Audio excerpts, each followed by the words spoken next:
Good evening, I'm Dennis Ward. Welcome to APTN National News. After 4 months of living in what she described as a house of hell in Winnipeg's North End, Samantha Zabrowski has finally found a home. But the First Nations mother of 6 says they're not the only family dealing with precarious housing in Manitoba. And she's speaking out in hopes of sparking change. APTN Sierra Bettens brings you her story. After working tirelessly to get her life and her children back, all Samantha Zabrowski wanted was a home. We're almost 18 months into our sobriety. We had to start all over again, from being reunificated with our kids at a transitioning center, starting all over from having nothing to building something to thinking we're having a home. But for 4 months, she lived in what she describes as a house of hell. In early 2025, Zabrowski found a rental on Alfred Avenue in Winnipeg's North End through an online listing. But when she moved in on March 11th, she alleges it was nothing like the photos. Leaving a transitioning center, fleeing for our lives, thinking we have a home to go to walk into the house of hell. No fridge, no heat, no water, no stove, nothing for me and my kids, no furnace. So we literally couldn't stay there. We had to leave. Zabrowski and her family temporarily stayed at a hotel. She stored her items at the house on Alfred Avenue and did her best to secure what she alleges was an unsecure house. When they returned to retrieve their belongings on March 17th, she says they discovered the house was broken into. Everything, the traditional dresses, my drums, my rattles, my kids' stuff, our clothing, our bikes, our electric bikes, our games, our couches, our furniture, right to the deep freezer and the food, right from everything that we had in the house, gone. On March 17th, Zabrowski moved into another Ember Realty property on Aberdeen Avenue. But she says it wasn't much better than the previous rental, alleging, "There's black mold, pigeon infestation.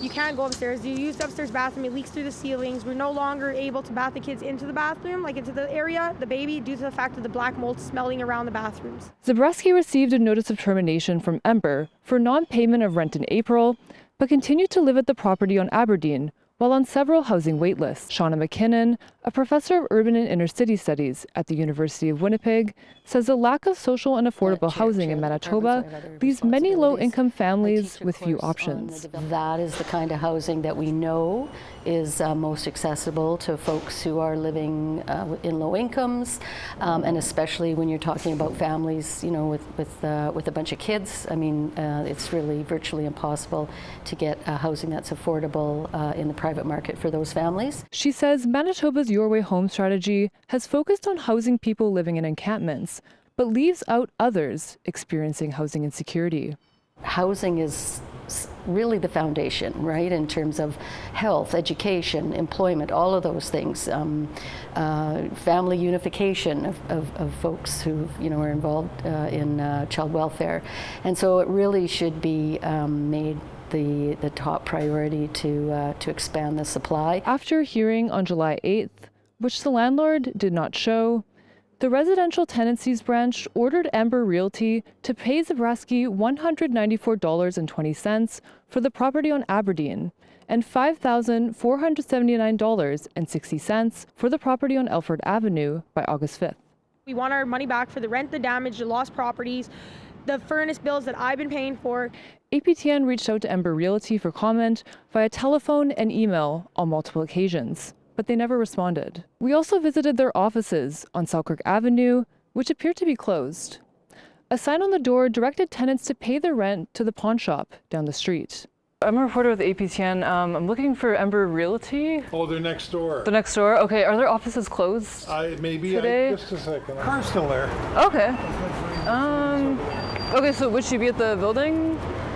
It's not the first door, I think it's the second door. Oh, okay, the second door. Okay, great, thank you. Zabrowski recently moved out of the property on Aberdeen Avenue and into a new rental not managed by Ember Realty. But she's sharing her story knowing other Manitoba families are experiencing similar struggles.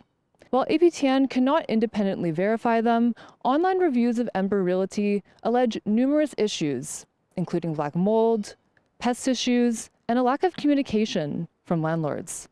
Sierra Bettens, APTN National News, Winnipeg. Thanks, Sierra.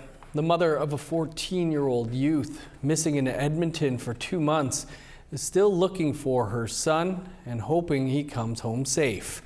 APTN's Chris Stewart spoke to Alana Bird, who is still on the streets looking for her missing son, Samuel. On June 1st, Alana Bird last saw her son, 14-year-old Samuel Bird. He was staying with friends and didn't come home that night. His mother said it wasn't unusual lately for him not to come home for a single night, and says Samuel began hanging out with the wrong crowd. I noticed slow changes. He started staying out longer, then he wouldn't come home for a night, and then, but then substances came, like alcohol, and we tried to do tough love too, that's it's gonna take you down the wrong road or something bad's gonna happen, and he was just a teenager. I don't think he knew anything bad would ever happen to him. For 2 months, Alana has been searching Edmonton, looking for her son. Family, friends, and supporters helped in the searches. This past Sunday, a search and vigil was held for Samuel. It's just been a lot of searching, even those first couple of days, I was going to West Ed, sitting there, asking just random kids that I thought was his age, just to be like, do you guys know this boy? Have you seen Samuel? And a lot of them were like, oh, I just seen him. And so I was having some hope and everything. But no solid leads happened. The Edmonton Police Service told APTN News the investigation is ongoing with no new updates. Meanwhile, Alana fears the worst for her boy, but she has not given up hope. I'll continue looking every day until I search this whole area, and then if not, we'll move out of town, and if not, we'll keep searching. I'll do whatever I have to find him. I'll never give up, because that's my baby. Chris Stewart, APTN National News, Edmonton. Cabin Radio, an independent online radio station and news outlet based in Yellowknife, has been granted their FM license after nearly a decade in operation. Video journalist Bruce De La Cruz tells us how this is not only a win for Cabin Radio, but also for the Indigenous communities they cater to. Was on in Yellowknife last weekend. Our reporter Ollie Williams is recording some lines for the morning news show at Cabin Radio, part of his regular routine as editor and co-founder. But this week has been anything but ordinary for the Cabin team. As of July 30th, Cabin Radio is now a fully fledged FM radio station. Cabin Radio has an FM license, which is something that we weren't able to say for the past 9 or so years of our history. We spent 6 years trying to get to this point, and finally this week the CRTC, the federal regulator, said yes to broadcasting on FM in Yellowknife. Cabin Radio has been an independent online station and news outlet for the last decade. Serving Yellowknife and some 30 northern communities, they have built a large Indigenous audience along the way. Ollie wants Cabin Radio to be a first step for aspiring journalists, local news produced for locals by locals. It's already quite difficult to get journalists and broadcasters who are prepared to come to the North and really understand the North. Wouldn't it be so much easier and a bunch more appropriate if the reporters and the broadcasters just came from northern communities and already had that understanding baked in? Those are the experiences we ought to be able to draw from. Jasmine Nasogalawak is a Nuvialawit and Dene. She started working as a broadcast assistant in February. She and her family relied on Cabin Radio to keep them informed during the 2023 Yellowknife wildfire crisis. In my opinion, Cabin Radio, even before I started here, was a huge resource for a lot of people, especially for me during evacuation. As an aspiring journalist, she's grateful for the spaces that Cabin Radio creates for Indigenous people looking to join the broadcast industry. I was born and raised here. There was always this gap between me and people where just because I didn't look a certain way or I didn't have a certain skin color, I was kind of treated like an outcast. But ever since coming here to Cabin Radio, my mind completely switched on that. Everyone here is very accepting. They don't think about the color of your skin or who you are. They just want you to do a good job. Reflecting on the new license, Ollie says he's truly grateful for the support from Cabin Radio's loyal listeners over the years. I just want to say a huge thank you to the community that supported us. We would not be in this position now if it hadn't been for years of people writing letters of support, encouraging us the whole time, telling us how much they wanted this. And hopefully this week feels like a victory for them as much as it does for us. Although Cabin Radio has received their FM license, they are waiting for new gear to be able to start broadcasting on their frequency at 93.9. Really? Bruce De La Cruz, APTN National News, Yellowknife. Congrats to the Cabin Radio team. Just met Ollie last week. Time for a quick break. Our Truth and Politics panel will be here. Stick around.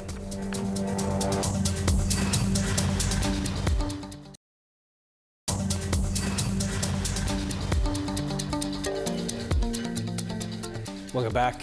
A new report released this week is highlighting the intersection between the disappearance of Indigenous women and human trafficking in Canada. According to the report by Thomson Reuters, despite being only 5% of the population, Indigenous women and girls account for over 50% of trafficking victims. For more, we're joined by our Truth and Politics panel. Negon Sinclair is a columnist with the Winnipeg Free Press, and Jennifer Lewitz is the CEO of Pasqua Strategies. Jennifer Negon, great to see you. Jennifer, as I said, some alarming stuff here. The Prairie provinces being identified as having the highest concentration of cases of MMIWG, which is well documented. But the analysis uncovered trends of disappearances and sex ads featuring Indigenous women and girls across Canada. What stood out for you? There were quite a few things in that report that stood out for me. I think it's important to look, where the population of Indigenous people is the most dense is where we're seeing these issues on the rise. But I think, it's easy to exploit Indigenous people that are living in poverty. And so I think that's an important connection to make is, where these issues seem to be on the rise or more dense or some of our most Indigenous populated areas, especially when it comes to First Nation communities that are living in poverty. Prince Albert was listed on that report, and it does not shock me at all. A lot of our communities around Prince Albert are still dealing with systemic issues, and especially in the north, where a lot of people actually come from in the Prince Albert area. Negon, you wrote about this in your recent newsletter. What are some of the things that stuck out for you from the report? Well, I've known for quite a long time about some of the trafficking that's been happening in certain ports, like when it involves ships or the global absconding, kidnapping, slavery of women and girls in Thunder Bay, for example. But what I perhaps didn't know with this larger trend of this report is that this isn't just something that is sort of nefarious forces outside of Canada, but these are forces very much working in Canada, in urban areas, and as a result, they're trafficking individuals within neighborhoods that all of us would know, all of us would be traveling in. And as I wrote in my newsletter, this is, sex trafficking doesn't begin in some far off place when someone's kidnapped. It takes place in your neighborhood, and you can see it in the pages of your newspaper. You can see it online in online ads, and there's a direct connection that's made with this report that suggests that this is a very growing issue. And as marginalization and poverty rises, so does sex trafficking. And I think people should connect those dots, and I'm glad this report did that. Jen, the report quotes a previous study on the impact industries like oil and gas and mining have on the increased trafficking of girls. The Assembly of Manitoba Chiefs in a release pointed to this and the green lighting of major projects that's likely to soon happen. Should those come with enforceable safety guarantees on projects near First Nations? Well, I think it's a no-brainer that especially the companies coming in to execute these projects are working with neighboring communities, not just in the broader context or conversation around inclusion and partnerships, so that our people are actually physically working on these projects. But it's not difficult to see the parallel that would happen from the increase of projects and the increase on, the negative side effects that has on our communities nearby, especially as it comes to trafficking and the impacts on Indigenous women and girls. Because with any project, it's going to bring a transient workforce. It's going to bring tons of people that may not be from around that area but it's also going to bring in an influx of cash. Some of these people are, in isolation as they're working on these jobs, especially if camps are developed. All of those things play into the risk of, the risk that's associated with the women and girls that might be in vulnerable positions as it is. So I think it's not far out there to ask that there be some type of, safety parameters or agreements in place. But I think the more Indigenous people you bring to the table in these projects, if you are going to attempt these projects, it would lessen those risks because more of our people would have an understanding of who they're actually working with and some of the risks that come with it.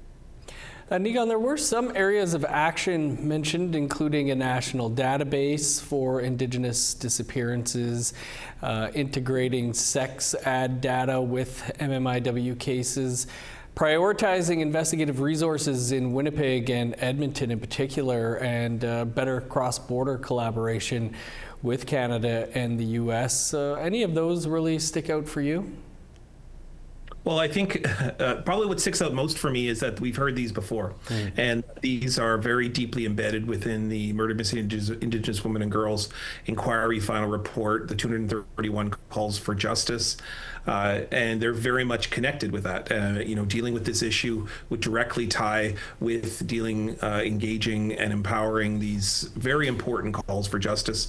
But unfortunately, if there's anything that's been seen is that those 231 calls have been very slow for pickup.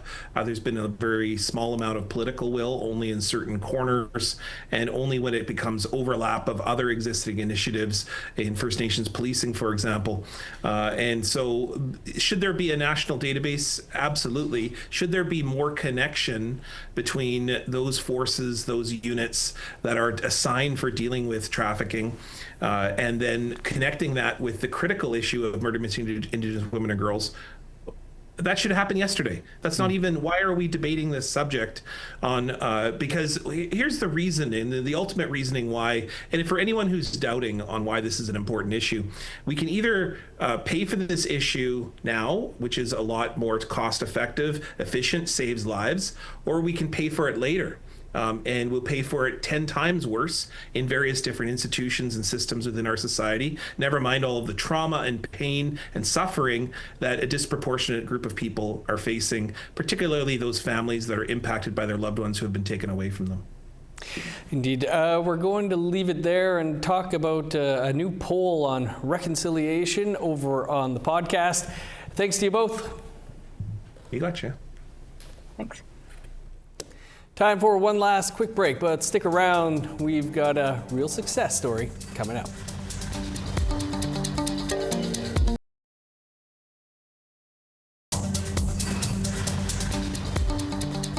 Welcome back. Time now for our photo of the day. And our thanks to Terry Spicer for sharing this beautiful sunset that brought the day to a peaceful, relaxing end, and sure does look peaceful. Thanks again, Terry. You can send your photos to share@aptn.ca for the chance to be our next photo of the day. Now let's take a look at tomorrow's weather forecast. Starting on the East Coast, sun's out and 22 in Fredericton, cloudy and 19 for Halifax. 18 in Kuujjuaq, cloudy and 12 in Nain. Sunny and 24 in Montreal, sunny and 20 in Val-d'Or. 22 under sunny skies in Sault Ste. Marie, sun's out and 23 in Ottawa. 29 under sunny skies in Thunder Bay, sunny and 27 in Sioux Lookout. 30 with showers in God's Lake, 32 and sunny in Thompson. A sunny day in Winnipeg and Dauphin with a high of 29. 31 under the sun in Regina and Saskatoon. 32 and sunny in Meadow Lake, sun's out and 25 in La Ronge. Sunny across most of northern Alberta, 31 in High Level, 33 in Peace River. 32 and sunny in Edmonton and Lethbridge. Sunny and 20 in Vancouver, 31 under the sun in Kamloops. Showers and 29 in Prince George, 22 and sunny for Smithers. Sunny and 21 in Old Crow, sun's out and 20 for Whitehorse. 26 with showers in Yellowknife, 17 in Norman Wells. 6 under sunny skies in Sax Harbor, 19 in Inuvik. Cloudy and 17 for Chesterfield, 13 and sunny in Whale Cove, 5 in Resolute, 9 in Joe Haven.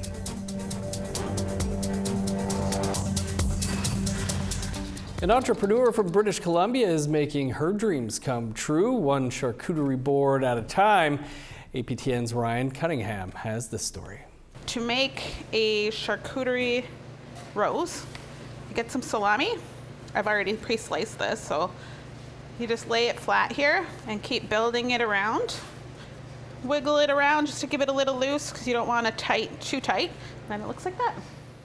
Victoria Redhead is busy in her commercial kitchen preparing for another one of her delicious charcuterie boards. It's been just over 2 years since Redhead made her first charcuterie board for a family event. We had a gathering and I made a board and I posted it on Facebook, and then I probably had like 20 messages from people asking me where I ordered it from. And it's like, I ordered it?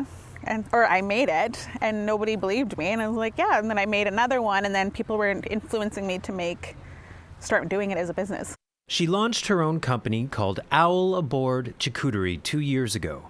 The owl is her way of paying homage to her late grandmother, and her edible art has transcended into these beautiful displays of exotic fruits, vegetable platters, the finest cheeses, meats, handcrafted chocolates, all served on biodegradable boards. I do everything myself, from the slicing of the meat to doing deliveries to doing the orders, emails, everything myself. But I've done a lot of stuff for like Snotty Nose Res Kids, the Longhouse at UBC, Vancouver Fashion Week, Indigenous Fashion Week. So I've done quite a bit. And over the years, she has taught herself new tricks, such as incorporating edible flowers, edible gold dust, and dehydrating her own fruit, as well as learning new techniques for her presentations from social media. Eventually, I'd like to get a big storefront. That's my ultimate goal. Probably a couple years away right now, but that would be my goal. Maybe even having a couple of them. We'll see. And so far, business is good, and her popularity is rising. Just being recognized. I met some lady at Unlock. All the Indigenous people go to Unlock, and a lady who stopped me and was like, "Oh, I had your board." I'm like, "Oh," like I just get recognized more now, and it's a little, it's humbling, but it's also like, okay, I'm getting there. Ryan Cunningham, APTN National News, Vancouver. Very nice. Looks beautifully delicious. That's all the time we have for your APTN National News for this Thursday, July 31st. Holy, already the end of July. I will be back here tomorrow at 1 p.m. Eastern Time with your first look at the day's news. And for news anytime, of course, you can visit our website, aptnnews.ca. I'm Dennis Ward. Marcy Miigwech. Thanks for being with us. Stay tuned. An encore presentation of Face to Face is up next. Have a great night.